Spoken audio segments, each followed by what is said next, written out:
अस्सलाम वालेकुम नाजरीन, मैं मोहम्मद असलम हुसैन सियासत की खबरों में आप सबका इस्तकबाल करता हूँ। रियासत आंध्र प्रदेश के कुल 56 तारकीन वतन तनाज़ात से मुतासरा सूडान में फंसे हुए हैं और इन्हें बाहिफाजत वापस लाने की कोशिश की जा रही है।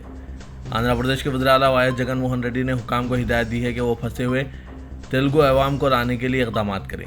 चीफ मिनिस्टर ने अहदेदारों से कहा कि वो मरकज़ी हुकूमत के अहदेदारों के साथ तालमेल करें और फंसे हुए आंध्रा के लोगों की बाहिफाजत वापस लाने के लिए सफरी इंतजाम करें। जगन मोहन रेड्डी ने यह भी चाहते थे कि वो इस बात को यकीनी बनाएं कि हिंदुस्तान वापसी पर इन्हें इनके आबाई मुकाम पर भेजा जाए। उन्होंने अहदेदारों से कहा कि वो फंसे हुए तेलुगु अवाम को हर मुमकिन ताउन फराहम करें, जैसा कि यूक्रेन के बहरान के दौरान किया गया था। इस खबरनामे को MS एजुकेशन की जानिब से स्पॉन्सर किया जा रहा है। It's become very important, vital, like the school to inculcate these habits, like how to respect elders, everything, and like whatever our sunnah, hadith, everything. So that's the reason, I've took the admission of my kids into the schools. Alhamdulillah, I'm very happy. Please click the following link in description for more details. Delhi police के एक अहलकार ने बताया कि Mathura road पर वाक़ Delhi public school को आज चारशंबे की सुबह ईमेल के जरिए बम की धमकी मौसूल हुई, ताहम अब तक कोई भी मुश्तबा चीज़ नहीं मिली है। ज़राए के मुताबिक सुबह 8:10 पर स्कूल से पुलिस कंट्रोल रूम की कॉल मौसूल हुई, जिसके बाद पुलिस की टीम, बम स्क्वाड टीम मौके पर पहुंच गई। ज़राए ने बताया कि स्कूल को खाली करा लिया गया है, अब तक कोई भी मशकूक चीज़ नहीं मिली है। पुलिस की जानिब से तफ्तीश की जा रही है ईमेल कहां से आया था। पंजाब हुकूमत ने शिरोमणि अकाली दल के सरपरस्त और 5 बार पंजाब के वज़ीर आला रहे प्रकाश सिंह बादल के एजाज़ में जुमेरात को आम तातील का ऐलान किया है, जिनका 25 अप्रैल को इंतकाल हो गया था। बादल ने 95 साल की उम्र में पंजाब के करीब एक निजी अस्पताल में आखिरी सांस ली। वो कुछ अरसे से सेहत के मुख्तलिफ मसाइल में मुब्तला थे। चूँकि बादल की आखिरी रसूमात जुमेरात को अदा की जाएगी, इसीलिए रियासती हुकूमत ने इस दिन के लिए आम तातील का ऐलान किया है। हुक्काम ने INS को यह बात बताई। आखिरी रसूमात इनके आबाई गांव बादल ज़िला मख्तसर में अदा की जाएगी। लोगों का एक समंदर जिसमें पार्टी कारकुनों और मोअज़्ज़िज़ीन को इनका आखिरी दीदार कराया जाएगा। सियासी रहनुमाओं पर मुश्तमिल आखिरी रसूमात में शिरकत की तौक़्क़े है। महाराष्ट्र में उस्मानाबाद के साथ साथ औरंगाबाद का नाम तब्दील करने के खिलाफ दाखिल करदा अर्जीदाश्त पर हुई समाअत के दौरान बॉम्बे हाईकोर्ट की 2 रुकनी बेंच को नाम की तब्दीली का अमल पूरा होने से कबल ही नए नाम की तशहीर और इसके इस्तेमाल की शिकायत की गई थी। इस पर हुकूमत ने सफाई पेश करते हुए कहा कि तमाम मुतालिका महकूमों को औरंगाबाद का नाम तब्दील करने का अमल पूरा होने से कबल नए नाम की तशहीर या इसके इस्तेमाल से मना कर दिया गया है। दौरान समाअत अर्जी गुजार की जानिब से सीनियर वकील यूसुफ ने औरंगाबाद के नाम के सिलसिले में कागजी कार्रवाई का अमल पूरा होने से कबल इसके इस्तेमाल पर एतराज़ किया है और कहा कि हुकूमत मुस्लिम हुक्मरानों से वाबस्ता ऐसे नामों और मुक़ामात को तब्दील करने की मुहिम चला रही है और इसे मजहबी रंग भी दिया जा रहा है। इस पर एडवोकेट जनरल वरिंदर शराफ ने तरदीद करते हुए कहा कि शहरों के नाम की तब्दीली का अमल नया नहीं है और ना हुकूमत इसे मजहबी रंग दे रही है। बॉम्बे हाईकोर्ट के कारगुजार चीफ जस्टिस SV गंगापुर वाला और जस्टिस संदीप V मान ने हुकूमत को हिदायत दी कि वो रेवेन्यू दीगर मुतालिका महकूमों को नाम की तब्दीली का अमल मुकम्मल होने से कबल नए नाम की तशहीर ना करने और इसका इस्तेमाल ना करने की हिदायत जारी करने का हुक्म दिया। कर्नाटक में बीजेपी हुकूमत के जरिए रियासत के पसमानदा मुसलमानों के 4% रिजर्वेशन को ख़त्म किए जाने को चैलेंज करने वाली दरख्वास्तों पर ताख़ीरी हरबे की वजह से एक बार फिर सुप्रीम कोर्ट में आज मामले की समाअत नहीं हो सकी, जिसके बाद 9 मई को समाअत की तारीख मुक़र्रर की गई है। वाज़ेह है कि कर्नाटक में असेंबली इंतख़ाबात के लिए पोलिंग 10 मई को होनी है। ऐसे में रियासती हुकूमत नहीं चाहती कि मुसलमानों से रिजर्वेशन छीन कर इसे रियासत की दूसरी बरादरियों को दिए जाने पर अदालत उज़्मा की जानिब से कोई मनफी तबसरा आए। इलेक्शन से ऐन कबल रियासत के मुसलमानों से 4% रिजर्वेशन छीनकर इसे हुक्का और लिंगानियत बरादरी में तकसीम किया गया। दूसरी तरफ शायद हुकूमत इस इंतज़ार में भी है कि किसी तरह हुकूमत के फैसले को चैलेंज करने वाली ये दरख्वास्तें जस्टिस KM जोसेफ की सरबराही वाली बेंच से निकल जाए, क्योंकि वो 16 जून को सुप्रीम कोर्ट से रिटायर होने जा रहे हैं और इस सूरत में ये दरख्वास्तें दूसरी बेंच को मुंतकिल हो जाएंगी। आज कर्नाटक हुकूमत की तरफ से पेश होते हुए सॉलिसिटर जनरल तुषार मेहता ने कहा कि वो दिन के वक्त जवाब दाखिल करेंगे, लेकिन मसला ये है कि वो ज़ाती मुश्किल में है क्योंकि वो आईनी बेंच के सामने पेश हुए हैं जो हम जिन्स परस्ती वाली शादी से मुतालिक दरख्वास्तों की समाअत कर रही है। मेहता ने रिजर्वेशन ख़त्म करने को चैलेंज करने वाली दरख्वास्तों पर समाअत मुलतवी करने की अपील की थी। अतीक अहमद के बेटे असद अहमद और इनके साथी गुलाम मोहम्मद के इनकाउंटर की कौमी इंसानी हकूक़ कमीशन ने भी तफ्तीश शुरू कर दी है। आज इसकी एक टीम झांसी में जाए वाक़या पहुंची और तकरीबन 2 घंटे तक मुख्तलिफ ज़ाविये से जांच पड़ताल की। इस दौरान इंसानी हकूक़ कमीशन की टीम ने इनकाउंटर की मंजरकशी की और मुकामी लोगों के बयानात भी दर्ज किए, ताहम मीडिया से दूरी बनाए रखी। उधर इनकाउंटर के 12 दिन बाद STF और फॉरेंसिक टीम भी आज जाए वारदात पर पहुंची। फॉरेंसिक टीम ने वहां से मुख्तलिफ चीज़ें इकट्ठा की, जबकि STF ने इनकाउंटर की मंजरकशी की। साबिक़ मेंबर पार्लियामेंट अतीक अहमद के बेटे असद अहमद और इसके साथी गुलाम मोहम्मद के इनकाउंटर की जांच पड़ताल रियासती पुलिस और 2 रुकनी खुसूसी कमीशन के सुपुर्द की गई है। कमीशन की तश्कील गुज़िश्ता रोज़ पीर को सुप्रीम कोर्ट में मामले की समाअत शुरू होने से चंद घंटे कबल ही की गई। ताहम इस इनकाउंटर का मामला कौमी इंसानी हकूक़ कमीशन भी पहुँच चुका है, जिसने आज से साबिक़ IPS अफसर और अधिकार सेना के बानी अमिताभ ठाकुर के मकतूब पर अपने तौर पर तफ्तीश शुरू की है।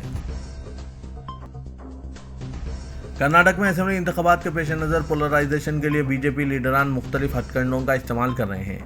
रियासत में हिजाब, लव जिहाद जैसे मौज़ूआत और पसमानदा मुसलमानों के रिजर्वेशन ख़त्म करने के साथ साथ अब बीजेपी ने कहा है कि इसको मुसलमानों के वोट की ज़रूरत नहीं है। बीजेपी लीडर और कर्नाटक के साबिक़ वज़ीर KS येशुरप्पा ने जहर उगलते हुए कहा कि ज़ाफ़रानी पार्टी को कर्नाटक के आइंदा इंतखाबात में मुसलमानों के वोटों की ज़रूरत नहीं। ताहम यह दावा किया कि रियासत के कौम परस्त मुसलमान बहरहाल बीजेपी को वोट देंगे। गुज़िश्ता रोज़ शिमोगा में लिंगानियत मीटिंग में तब्दीली मजहब के मामले पर बात करते हुए येशुरप्पा ने कहा कि हमें एक भी मुस्लिम वोट नहीं चाहिए, हमें मुसलमानों के वोट की ज़रूरत नहीं, क्योंकि हमने मुसलमानों की बहुत मदद की जबकि इनके सेहत या तालीमी मसाइल थे और ऐसे मुसलमान हमें वोट देंगे। येशुरप्पा ने बीजेपी लीडर येदियुरप्पा की भी तारीफ की और इन्हें हिंदुओं के लिए एक मॉडल लीडर करार दिया।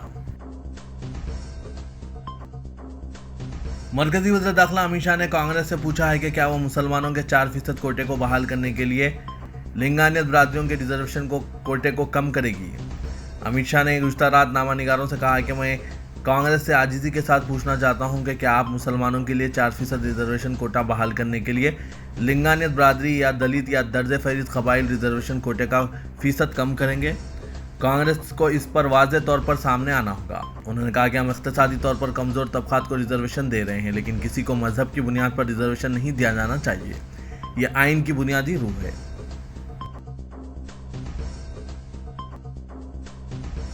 साबिक़ रुकन पार्लियामेंट अतीक अहमद के बरादर निस्बती अखलाक अहमद को उत्तर प्रदेश के महकमा सेहत से मुअत्तल कर दिया गया है। अखलाक पर इल्ज़ाम है कि उन्होंने मेरठ में अपने मकान पर हमलावर गुड्डू मुस्लिम को तकरीबन 18 घंटे तक पनाह दी थी।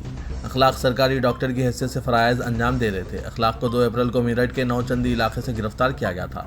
इन पर इल्ज़ाम है कि उन्होंने उमेश पाल कत्ल केस के हमलावरों को पनाह दी थी। ओहदेदारों के मुताबिक उन्होंने अतीक अहमद के लड़के असद और दीगर 2 निशानाबाजों को, जिन्होंने 24 फरवरी को उमेश पाल का कत्ल किया था, अपने घर में पनाह दी और भागने में मदद की। ओहदेदारों ने यह भी इंकशाफ किया कि उमेश पाल के कत्ल की साजिश रचने अखलाक के मकान पर कई मीटिंग्स मुनक़िद की गई थी। पुलिस की तहक़ीक़ात से एक CCTV फुटेज सामने आया जिसमें गुड्डू मुस्लिम को 5 मार्च को अखलाक के घर में दाखिल होते हुए देखा गया है। अमेरिकी सदर जो बाइडन ने आइंदा साल के सदारती इलेक्शन लड़ने का ऐलान कर दिया है। सदर जो बाइडन ने एक 3 मिनट की वीडियो में इस अहम फैसले का ऐलान करते हुए कहा कि वो अपने वोटर से कहते हैं कि इन्हें अपना काम ख़त्म करने के लिए मज़ीद वक्त दें, जो उन्होंने पहली मुद्दत के लिए हलफ उठाते वक्त शुरू किया था। सदर जो बाइडन ने कहा कि हम अमेरिका की रूह के तहफ़्फ़ुज़ की जंग अब भी लड़ रहे हैं। रियासत तेलंगाना में SC, ST, BC और अक़लियती अक़ामती स्कूल्स में 2205 जायदादों पर तक़र्रुरात के लिए नोटिफिकेशन जारी कर दिया गया है, जिनमें 1276 पोस्ट ग्रेजुएशन टीचर्स जायदादों, स्कूल लाइब्रेरियन की 434, फिजिकल डायरेक्टर की 275, आर्ट टीचर की 132, क्राफ्ट टीचर की 132 जायदादों पर तक़र्रुरात के लिए जामा तफसीलात के साथ Telangana residential education institution recruitment board ने एक बयान जारी किया है। 24 मई तक दरख्वास्तें दाखिल करने की सहूलत फराहम की गई है। वाज़ह के 17 अप्रैल को ही जूनियर और डिग्री कॉलेजेस में 2876 जायदादों पर तक़र्रुरात के लिए एक नोटिफिकेशन जारी किया गया था। जुमला 2205 जायदादों में 76% यानी 1718 जायदादें ख़वातीन के लिए मुख्तस की गई है। तेलंगाना बीजेपी के सरबराह बंडी संजय कुमार ने एक मुतनाज़ा बयान देते हुए कहा कि तेलंगाना के वज़ीर के चंद्रशेखर राव गैंगस्टर से सियासतदान बने अतीक अहमद से ज़्यादा खतरनाक हैं, जिन्हें हाल ही में उत्तर प्रदेश में गोली मारकर हलाक कर दिया गया था। बंडी संजय कुमार ने आज 4 शुबे के रोज़ ट्वीट किया कि चीफ मिनिस्टर KCR तमाम गुंडों के लिए गुंडे हैं। उन्होंने कहा कि अतीक अहमद लोगों को बंदूकों से धमकियां देता है, केसीआर पुलिस को धमकियां देने के लिए और धरानी का इस्तेमाल आम आदमी को हरासा करने के लिए कर रहे हैं। धरानी एक पोर्टल है जो केसीआर हुकूमत ने जमीन के लेन देन के लिए शुरू किया है। तेलंगाना के वजीर फाइनेंस हरीश राव ने मरकज पर गवर्नर निज़ाम का बेजा इस्तेमाल करते हुए तेलंगाना को हासिल होने वाली यूनिवर्सिटियों में रुकावटें पैदा करने का इल्जाम आयद किया। हरीश राव ने कहा कि यूनिवर्सिटीज़ के क़याम से कई नौजवानों को रोज़गार के मौके फराहम होंगे। गुजवेल के महाती ऑडिटोरियम में बीआरएस के अवामी नुमाइंदों से खिताब करते हुए उन्होंने गवर्नर तेलंगाना तमिलिसाई सौंदरराजन पर नाराजगी का इजहार किया और कहा कि जंगलात तहकीक के लिए यूनिवर्सिटी कायम की जा रही है तो इसकी सताइश करते हुए मंजूरी देने के बजाय रुकावटें पैदा की जा रही है। इस बिल को रियासत के दोनों ऐवानों में मंजूरी दी गई, मगर गवर्नर ने 7 माह तक इसको राजभवन में ज़ेर-ए-इल्तवा रखा। हैदराबाद में तकरीबन 3 साल के वक्फे के बाद मिरक के मौके पर दम्मे के मरीजों को 9 जून को सुबह 8 बजे से नुमाइश मैदान पर मछली की दवा खिलाई जाएगी। बथेनी खानदान की जानिब से हर साल ये दवा दी जाती है, जिसके लिए न सिर्फ मुल्क के मुख्तलिफ इलाकों बल्कि बैरून मुल्क से भी मरीज हैदराबाद का रुख करते हैं, लेकिन कोविड की बीमारी आने के बाद से ये दवा नहीं खिलाई जा रही थी। इस साल बड़े पैमाने पर नुमाइश मैदान में इसका एहतमाम किया जा रहा है। बीआरएस के कारगुजार सदर और वजीर बल्दी नजर तारक रामाराव ने आज बीजेपी और कांग्रेस के रियासती सुदूर को शदीद तनकीद का निशाना बनाते हुए कहा कि एक पार्टी के सदर को दिमाग नहीं है जबकि दूसरी पार्टी का सदर पार्टियां तब्दील करने वाला है। उन्होंने कहा कि अपोजिशन के ये कायदीन चीफ मिनिस्टर चंद्रशेखर राव के पैर के नाखून के बराबर भी नहीं है। उन्होंने कहा कि चंद्रशेखर राव की हुक्मरानी में तेलंगाना का हर गांव मिसाली बन गया है। मुल्क की आबादी का 3% हिस्सा रखने वाली तेलंगाना रियासत ने कौमी सतह के 30% अवार्ड हासिल किए हैं। ये सब चीफ मिनिस्टर चंद्रशेखर राव की जानिब से शुरू करदा पल्ले प्रगति प्रोग्राम से मुमकिन हुआ है। उन्होंने कहा कि पल्ले प्रगति प्रोग्राम के जरिए रियासत के दही इलाकों की असली हालत को तब्दील कर दिया गया है। रीजनल पासपोर्ट ऑफिस हैदराबाद 27 अप्रैल जुमेरात से 2 हफ्तों के लिए रोजाना बुनियादों पर हर दिन 500 इजाफी अपॉइंटमेंट जारी करेगा ताकि ज़्यादा तलब की तकमील की जा सके और तवील इंतज़ार के घंटों को कम किया जा सके। रीजनल पासपोर्ट ऑफिसर व सदर MEA branch secretariat Hyderabad Balayya ने यह बात बताई। 27 अप्रैल के लिए अपॉइंटमेंट्स पासपोर्ट सेवा की वेबसाइट पर दस्तियाब रहेंगे। 27 अप्रैल से 2 हफ्तों के लिए रोजाना की बुनियादों पर इजाफी 500 अपॉइंटमेंट जारी करने का फैसला लिया गया है, क्योंकि 5 पासपोर्ट सेवा केंद्र और 14 पासपोर्ट ऑफिस सेवा केंद्र का काम 14 अप्रैल को डॉक्टर अम्बेडकर की जयंती के सबब मुअत्तल किया गया था।